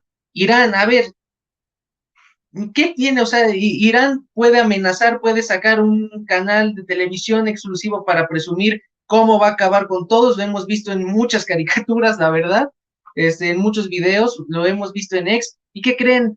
Y otra vez va para ti, Adrián. También en X hemos visto cómo hay niños sufriendo, hay niños llorando, pasando hambre por la tragedia que ocurrió en Medio Oriente, ¿no? Al final del día, no me importa que no se llegue a la definición, a lo mejor que me dé la Real Academia Española de genocidio, están siendo víctimas, están siendo acabados, ¿sí? Y no solamente ellos, también los ucranianos, también los rusos están muriendo por ataques a distancia, por ataques bomba, lo que quieran, porque no se pueden sentar a negociar y llegar a una solución en un inicio. Hay orgullo de promedio, hay intereses políticos de por medio, sí, es cierto, pero ¿qué estamos esperando el día de mañana? ¿No? Que otra vez tengamos un conflicto con un país sudamericano. Otra vez que ahora sí, a lo mejor el ejemplo, ¿no? Burdo, con Guatemala. ¿Qué vamos a esperar, no? Vamos a mandar a nuestro gran ejército, vamos a estar esperando a que sigamos siendo un país neutral en todos los conflictos y no prepararnos, no armarnos. A ver, tener un arma es una responsabilidad para una persona, para un individuo. Para un país estar armado es estar preparado para defender su soberanía, para defender a su gente y saber cuándo usarla. ¿Sí? Mi análisis que yo puedo hacer en esta ocasión es decir, a ver, ¿qué está haciendo Rusia? Rusia sabe que aún tiene gente ahí en Kursk, está esperando que salgan.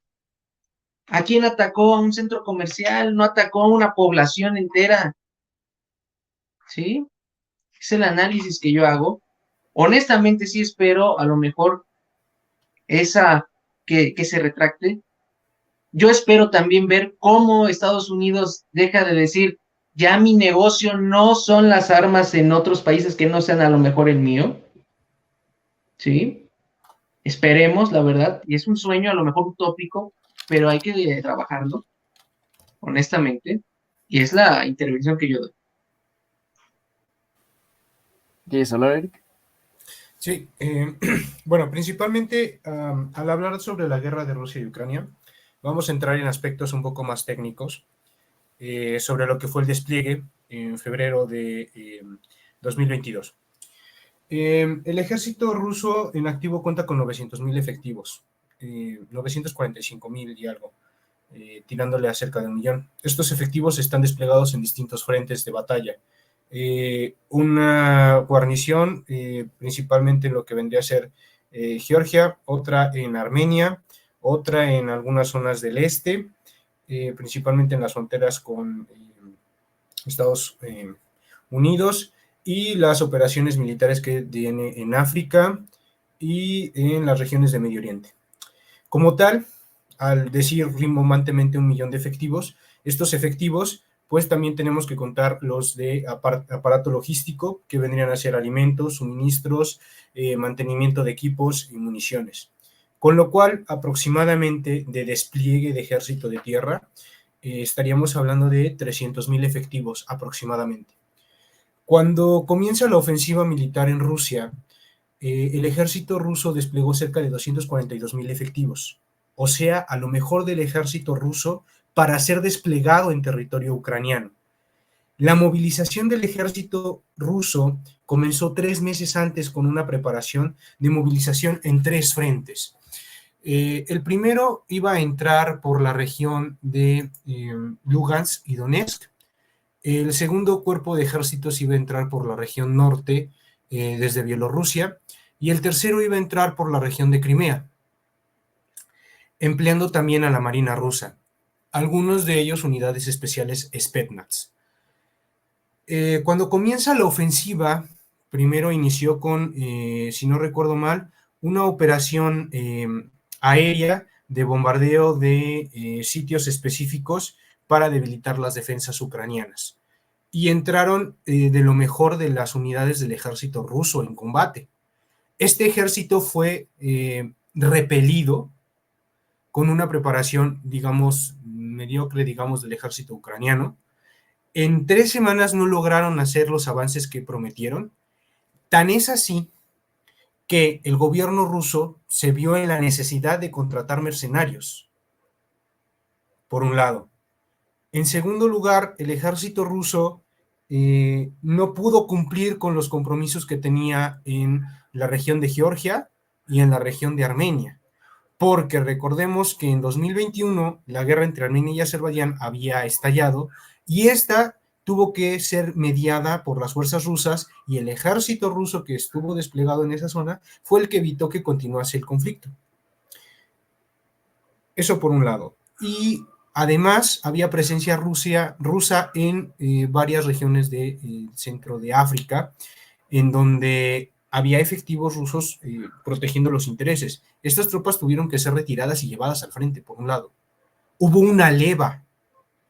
No se hace una leva si tienes a los mejores soldados todavía disponibles.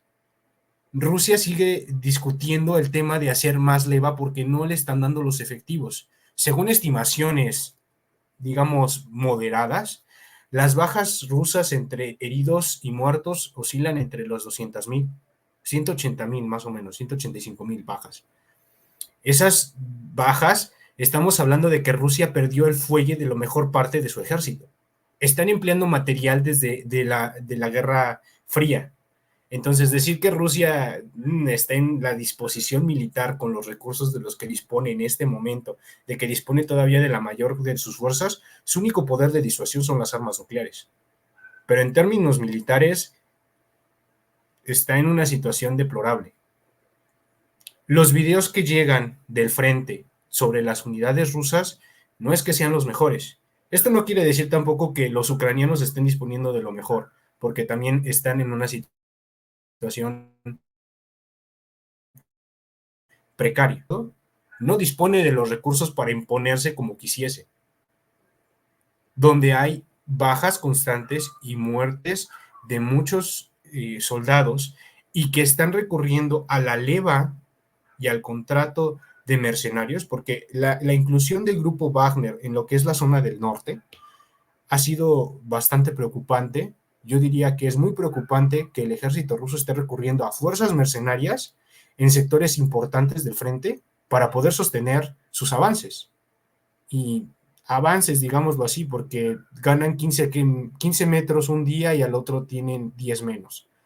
Entonces, estamos en una situación de equilibrio de fuerzas en las cuales los rusos no pintan a tener una consideración bastante buena, por un lado, y una situación de que la llamada a la segunda potencia militar del mundo está en una situación precaria de sus recursos militares. Esto yo diría que hay que analizarlo también en los informes militares que llegan del frente, porque cuando analizamos lo que está sucediendo en el frente de batalla con los informes de las unidades militares que están, con los recursos de los que está disponiendo en este momento o en estos instantes tanto Rusia como Ucrania, nos encontramos con que no hay una superioridad técnica ni militar apabullante. Si fuese el caso, ya hubiese habido un ganador. así de simple. Entonces, hablar de esta situación en el frente es difícil decirlo, ¿no? Y al hablar de Kursk y la entrada, cuando vemos las operaciones militares de Ucrania en territorio ruso han ocurrido desde mediados de la guerra. Ha habido ataques con drones incluso sobre el Kremlin. Si Rusia tuviese la superioridad que dice tener, los drones ni siquiera hubieran cruzado al territorio ruso. Así de simple. Las defensas aéreas rusas hubieran sido suficientes para detenerlos. El bloqueo que ha impuesto lo mejor de la Marina rusa ha perdido su efectividad con el hundimiento recientemente del almirante Kramatorsk, que es uno de los buques insignia, como fundido. Los buques insignia de la Marina rusa han sido no destruidos, pero el bloqueo donde se supone que Ucrania no tiene una superioridad, incluso la superioridad aérea, que ha perdido control Rusia en el frente, hablando técnicamente sobre los datos del frente, no existe. Está cada día siendo superada y esta situación está yendo cada vez más hacia territorio ruso. Eso es una situación que, si yo fuese el oficial a cargo o la persona a cargo de la situación de la defensa rusa, yo estaría preocupado de decir, o sea, no me están dando los números, no me están dando los recursos, estoy aprovisionándome con recursos, literalmente le están comprando balas a Corea del Norte que tiene balas para AK-47. O sea, a ese grado está el conflicto, que le están comprando municiones a Corea del Norte. Del lado ucraniano no es la misma situación. O sea, no, las fábricas europeas no tienen la capacidad de producir las municiones que requieren los ucranianos, que están yendo a comprar sus municiones en otros países y en otras regiones incluso de América. Entonces, es una situación en la cual tenemos que analizar perfectamente esta situación. Analizando la parte de Israel y Palestina, hablar de un genocidio o hablar de una situación en la que uno u otro es bueno y malo, a mí me parece anacrónico. No hay buenos ni malos en esta situación. Es un conflicto militar en el cual la parte israelí se siente atacada y la parte palestina reclama unos territorios. Si nos vamos a la reclamación histórica, ambos tienen razón. Los judíos pueden reclamar el territorio de Canaán o de Siria, como quieran llamarle, Palestina, Sirofenicia, desde los tiempos bíblicos y tienen el reclamo legítimo. Y si nos vamos al reclamo palestino, pues también tienen el reclamo legítimo, eran sus casas en los años 40. ¿Quién tiene razón? Ninguno, porque ninguno de estos pueblos vivió antes, ya no tienen, digamos, la propiedad exacta. Es una simple cuestión de fuerza, donde van a reclamar la potencia que tenga mayores recursos. ¿Importa si hay civiles muertos o militares muertos? Crudamente, no. Simplemente van a ganar las fuerzas en disposición. Y tanto Hamás es culpable de los crímenes de guerra que se han cometido en territorio israelí, como el gobierno judío es responsable de los crímenes de guerra que se han cometido en territorio palestino. Por algo se llama guerra. Entonces, no es que alguno de los dos bandos tenga razón, simplemente es una cuestión de intereses. Y aquí a quién vamos a apoyar según nuestros intereses. Jugar a la banderita del humanitarismo y la ayuda social no tiene sentido, porque es una cuestión política a final de cuentas. Gracias, Eric.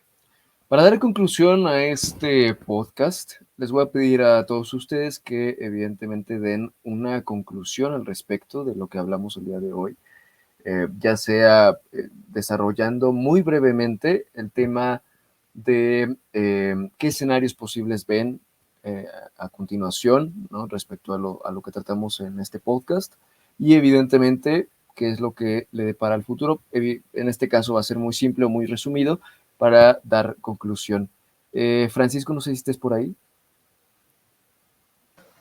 Sí. Sí, adelante, por favor. Rápidamente, pues bueno, ya lo mencionamos, estamos actualmente viendo un enfrentamiento de poder, unas disputas, viendo cómo se reacomodan las potencias entre las quienes van en declive, quienes tratan de mantenerse, quienes emergen como nuevas potencias, y en este caso el papel que ocupa México de potencia regional y de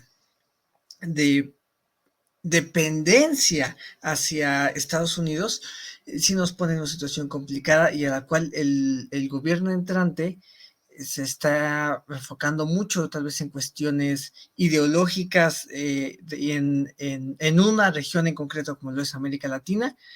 Y si bien está teniendo acercamientos con potencias asiáticas, aún nos estamos amarrados a Estados Unidos, como ya mencionamos, también el Tratado de Libre Comercio, el cual pues sí nos tiene anclados, el cual sí es necesario renegociarse y habrá que ver cómo lo renegocia el gobierno entrante. Y la postura que tiene, no solamente en América Latina, que sí es nuestro nicho, es con quien más concordancias tenemos, pero pues también el abrirnos, el expandirnos, pues principalmente económicamente, pero pues también en diversos aspectos, cultural, políticamente hablando, con otros países. Eh, y el cómo negocia o cómo prevalece la ideología que tiene el actual gobierno y de continuidad ante un reacomodo de potencias en el cual muchas de estas ideologías están quedando rezagadas y vaya, cómo busca innovar y saber posicionarse, tal vez no tanto a nivel internacional, se está enfocando más en lo regional, pero pues cómo busca posicionarse y el papel que le quiere dar a México en el mundo. Muchas gracias, Francisco. Eduardo, por favor, tu conclusión breve al tema que tocamos en este podcast. Sí, pues primero que nada hay que tener mucho cuidado cuando mencionamos ciertos eventos económicos como si fueran hechos aislados o que fueran únicamente consecuencia de un evento, como si fueran parte de una cadena, ignorando tanto la coyuntura como los eventos subyacentes a esto. Pero ahorita se tomaba mucha parte del lunes negro como si fuera una remembranza de la crisis del 2008 o el efecto tequila del 94, la crisis de las .com en el 2000, no sé, diferentes crisis y eventos que tienen un origen, que tienen causas definidas y que tienen además, que vienen de parte de un mercado, si lo podemos llamar así, ¿no? Y que son muy específicas esas crisis, ninguna crisis es igual a otra. Entonces, lo que pasó en el lunes negro fue una corrección de los mercados, porque el índice Nikkei de Japón pues ya se está estabilizando realmente y era por temores de una posible recesión en Estados Unidos, que si bien habrá desaceleración económica, no habrá recesión. Los temores y los problemas pueden venir por parte de la inflación y el desempleo, pero no indican una recesión económica, que ya querían un fenómeno que conocemos como esta inflación, donde hay alta inflación, baja creación de empleo o alto nivel de desempleo, y bueno, una recesión económica en términos de crecimiento. También la cuestión de los frentes y las guerras, pues hay que entender que realmente la guerra no ha sido como se ha pintado, diversos medios de militares haciendo grandes campañas y grandes operaciones. Los frentes están estancados en Europa, Rusia y Ucrania están estancados, no puedes depender de armas mercenarias. Desde tiempos de Maquiavelo lo había dicho él mismo en El Príncipe, que el que recaiga en tropas mercenarias no va a poder subsistir porque son desleales, son desorganizadas, indisciplinadas, y eso es lo que estaba tratando de hacer Rusia incluso en la misma región del Sahel, que era Grupo Wagner el que mantenía las operaciones en Burkina Faso y otros países de esa región que ahorita están en conflicto con el ECOWAS, y ahora no se tiene ni siquiera la cabeza de Grupo Wagner por la traición que se dio a cabo. Entonces, ¿qué es lo que pasa aquí en México? Todos estos eventos afectan, y aunque parezca algo muy rebuscado, les juro que un movimiento en el petróleo afecta a la gasolina, un producto que todos consumimos aquí en México. Lo mencionaba antes de empezar el podcast, pero creo que es preciso mencionarlo: las tarifas de electricidad que todo mundo paga independientemente de su posición social vienen determinadas por movimientos del combustóleo, del gas licuado, del gas natural, del petróleo, y todas estas commodities se están moviendo por factores geopolíticos, por factores económicos y por factores diversos de una coyuntura que es muy compleja y que al final de cuentas parece que no, pero sí afecta. Entonces hay que tener mucho cuidado cuando queremos simplificar los análisis, cuando queremos simplificar las cosas y decir que esto en qué afecta a la persona que quiere subsistir, afecta y las personas tienen que saber cómo les afecta precisamente para poder ayudarles a tomar mejores decisiones y que puedan cubrirse de alguna manera de cualquier evento que les pudiera afectar en su economía personal. Muchas gracias, Eduardo. Adrián, por favor, tu conclusión respecto a los temas aquí abordados. Sobre el tema de la visita de Cristina Fernández y las invitaciones que se han dado a los jefes de Estado, solo queda recalcar, espero se sepa lo que se está haciendo, se sepa hacia dónde se quiere guiar la política exterior. Pareciera que quieren dar a entender un punto de neutralidad al invitar a tantos personajes tan dispares y que el presidente pues se comporte a la altura del cargo que ostenta hasta pues bien finalizado el mes de septiembre. Sobre lo de las crisis, es cierto, no, ninguna crisis es igual a la otra, pero no solamente fue el problema de la posible recesión en Estados Unidos, también el hecho de que el Banco de Japón subiera su tasa de interés alentó este tipo de caídas en la bolsa de valores. Es un ajuste, como lo menciona el compañero Chapus, pero aún sigue siendo preocupante esa recuperación en B que ha tenido la bolsa japonesa. Nunca una crisis es igual a otra, pero siempre podemos comparar el funcionamiento de una a otra. Al menos eso es lo que yo puedo decir. Los orígenes son diferentes, los comportamientos pueden ser similares. Sobre lo de las guerras, Rusia, pues no más le queda negociar. Ya es una potencia desgastada en este punto. Si no quiere acabar con otra disolución como lo fue lo de la Unión Soviética en los 80s después de la guerra de Afganistán, tiene que sí o sí negociar con Ucrania, y a Ucrania también le conviene negociar porque por cómo van las cosas, ni los europeos ni los americanos les van a seguir dando dinero. No me baso en genocidio por el diccionario de la RAE ni el diccionario de Oxford. Netamente y fríamente lo digo por el comportamiento y las acciones impopulares dentro del propio pueblo israelí también que ha tomado el gobierno de Netanyahu. Por eso es que he mencionado que está al borde, según ellos, por la propia experiencia que tuvieron con el Yom Kippur, al dejar que elementos de Hamas huyeran al Líbano, al permitir justamente el éxodo de palestinos a este país. Lastimosamente la población civil lo va a padecer, pero en un análisis hay que ser fríos y no podemos dejarnos llevar por si eso no es un genocidio, porque como analistas vemos más allá de lo personal. Y como tal, podemos en lo personal decir sí, es un genocidio, pero en lo del análisis decir está al borde por ciertos comportamientos que se tienen. Y lastimosamente sí, la población civil es la que lo va a padecer, y lo va a padecer por el simple hecho de que Hamas está enraizado en la población palestina. No digo que la población palestina sea Hamas, sino que el organismo está muy enraizado y está muy vinculado a este territorio, principalmente a Gaza, lastimosamente. Y si vamos a hablar de genocidio, pues es un genocidio mundial contra los palestinos, ya que aquí hay intereses rusos, iraníes, chinos, árabes, bueno, saudíes, estadounidenses, europeos, israelíes. Y lo dice alguien que compagina con las ideas judías de que el Estado de Israel no debería existir, por parte de la propia Santa Escritura de los judíos, que lo indica, que hasta que llegue el Mesías es que el Estado de Israel debía renacer. Entonces, ahí entra debemos dejar de lado una cosa con la otra, y sostengo lo que mencioné, y no lo saqué de ningún diccionario. Gracias, Adrián, muchas gracias. Helios, por favor, tu conclusión breve a este tema, por favor.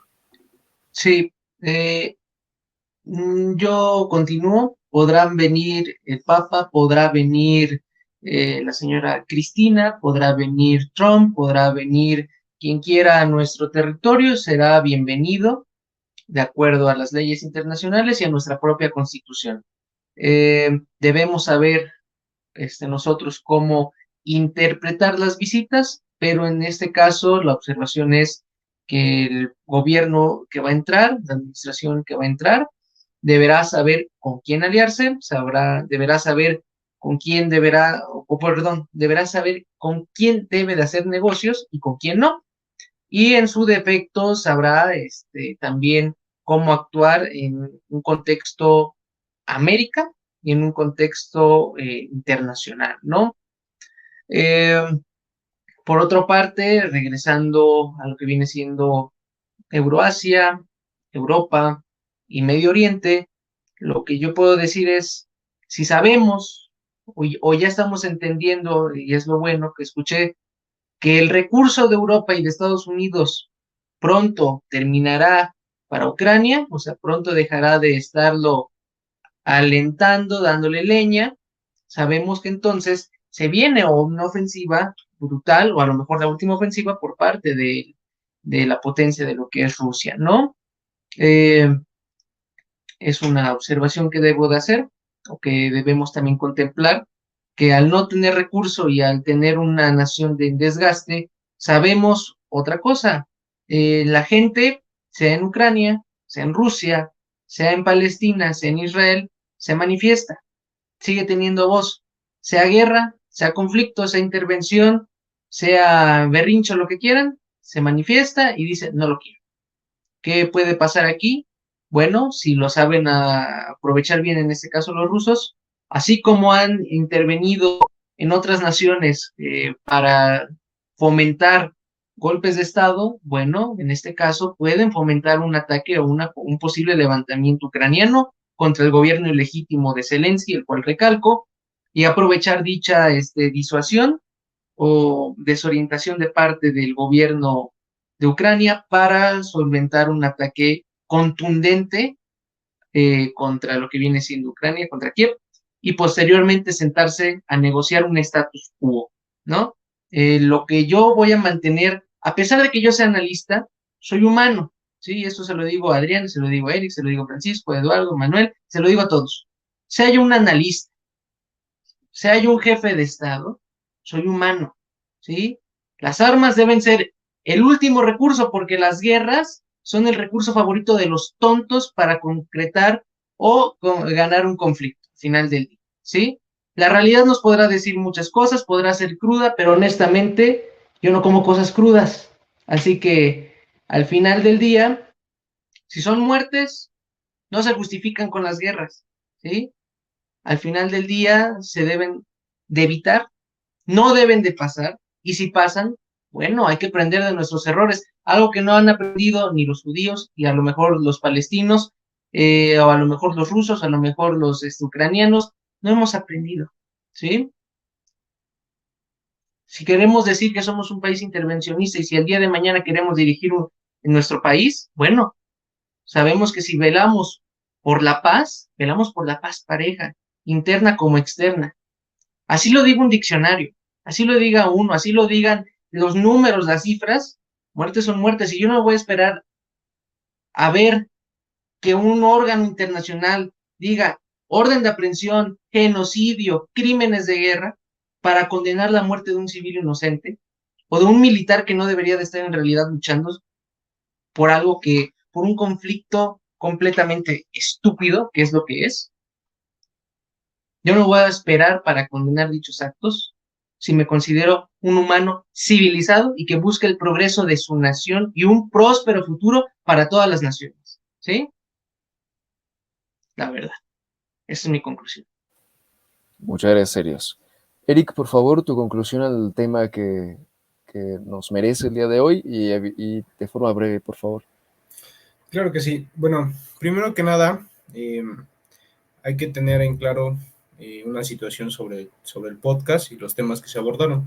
Y es que estamos abordando temas que son políticos, económicos y militares. Entonces, abordarlos desde un punto de vista técnico en algunas situaciones, pues implica una frialdad y una deshumanización importante. Con lo cual, pues es importante hacer el llamado a que las posturas técnicas, no muchas veces tienen que ser el reflejo de lo que nos gustaría que fuese la realidad o de cómo es que funciona la realidad. La situación de Ucrania, de Rusia, de Palestina, de Israel, independientemente del bando que se tenga o de la postura política que se tenga, es triste para las personas que están en el frente, los civiles que no tienen nada que ver, cuya mayor preocupación es sacar su día adelante y trabajar, y que quedaron atrapados en medio de un fuego cruzado entre fuerzas dominantes o potencias, y que en algunos casos perdieron a familiares, amigos, tíos, sobrinos, etcétera, sus hogares y sus familias. Al final de cuentas, pues esto es parte de lo que es la naturaleza humana, pues yo diría, donde los fuertes tienden a hacer eso, imponerse. Independientemente del análisis, pues debemos de hacer un llamado a la paz, o que como humanidad podamos hacer un llamado a buscar la armonía entre nosotros. Pero desde un punto de vista político, tener en claro que tenemos un interés claro en defender el interés de nuestros países, de nuestro país, en este caso México, y de nuestros amigos y familiares, y que en algunas circunstancias pues es necesario hacer claro que vamos a tener posturas firmes para defender esos intereses y el interés nacional. Yo concluiría que lo que ha sucedido en el mundo, lo que podemos observar en el mundo, es interesante analizarlo, y ha sido muy nutritivo el conocer distintas posturas, porque en este podcast pues tenemos posturas que van desde la medianía hasta un lado o el otro. Y es importante que en la voz del pueblo quede plasmada que el objetivo es consolidar un punto de unidad entre la diversidad de opiniones que pueden existir sobre distintos temas. Yo me despediría diciendo que pues siempre vamos a tener estas situaciones, y habrá que discutirlas, abordarlas y tener posturas claras sobre hacia dónde vamos. Es cuanto. Pues muchas gracias, Eric. Y así, damas y caballeros de nuestra audiencia, es como concluimos nuestro podcast La Voz del Pueblo. Sin duda, un episodio donde se abordaron y se desbordaron también pasiones, y que evidentemente en donde se expresan opiniones mutuamente opuestas, particularmente relacionado con la política, y más si se expresa por otros medios. Pero esto es necesario para analizar realmente nuestra realidad. Plenamente agradecemos a todos los que nos ven, nos escuchan por YouTube, por Facebook, por Spotify, por nuestras distintas redes sociales, a través de las propias redes de la Organización Política con Más México. Gracias por acompañarnos en esta lucha en favor de nuestra patria. Siempre recuerden que cada voz cuenta, que es propio de la defensa de nuestra patria y de la soberanía nacional. Los invitamos sin duda a seguirnos en todas nuestras redes sociales, a cada uno de nosotros, a Helios Bernal, a Eric López, a Adrián Yáñez, a Eduardo Chapus y a Francisco Barajas, y evidentemente, si es de su agrado, compartir este podcast con sus amigos, familiares y conocidos, pues juntos podemos construir un futuro mejor. También los invitamos a unirse a esta organización y a este movimiento. Así que hasta la próxima, patriotas. Manténganse informados, activos y siempre al servicio de nuestra gran nación. Muy buenas noches. Muy buen día.